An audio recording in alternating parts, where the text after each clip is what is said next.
Alors le branding, c'est très très large déjà. En fait, ça dépend de si on travaille en studio ou si on travaille côté publishing, donc c'est-à-dire communication pure.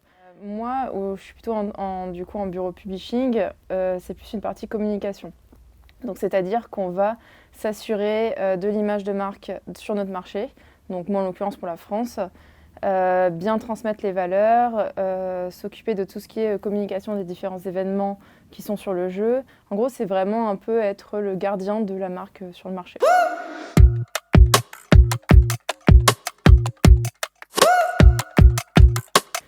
Mes missions au quotidien, c'est beaucoup de choses différentes. Déjà, il faut savoir que moi, je travaille dans un bureau local, c'est-à-dire que je suis que sur le marché français.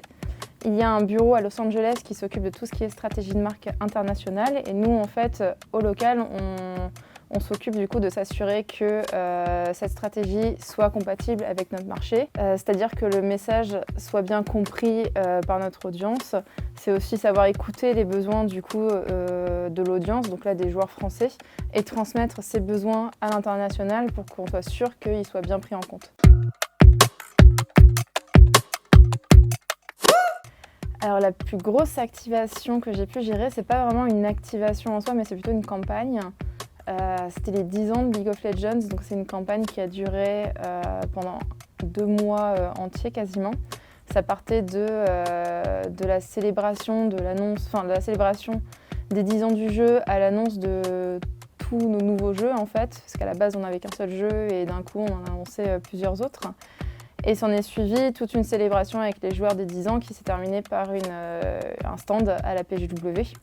Donc c'était vraiment une campagne complète, multiplateforme et hyper importante parce que 10 ans d'existence, c'est pas rien.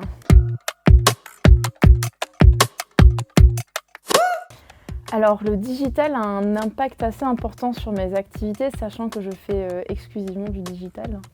Dans le jeu vidéo, on parle à une audience en fait, qui est très jeune et qui n'est pas forcément habituée aux médias traditionnels. Donc en fait, on n'a pas vraiment d'intérêt à aller à la télé, à aller à la radio. Donc on est vraiment sur du réseau social, sur du Twitch.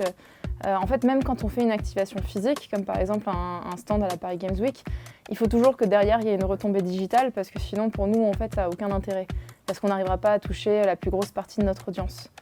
Donc voilà, l'impact est énorme parce qu'en fait c'est quasiment les médias digitaux, c'est quasiment les seuls qu'on utilise.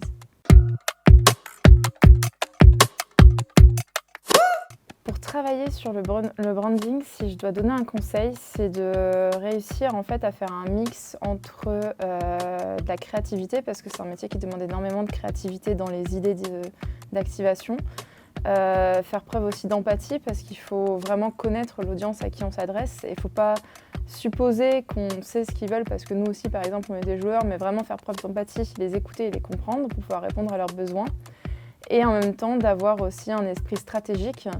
Parce que en fait, le branding, c'est un poste stratégique, c'est développer une stratégie de marque, c'est développer une image de marque. Donc voilà, je dirais un mix de ces 3 piliers, créativité, stratégie et empathie.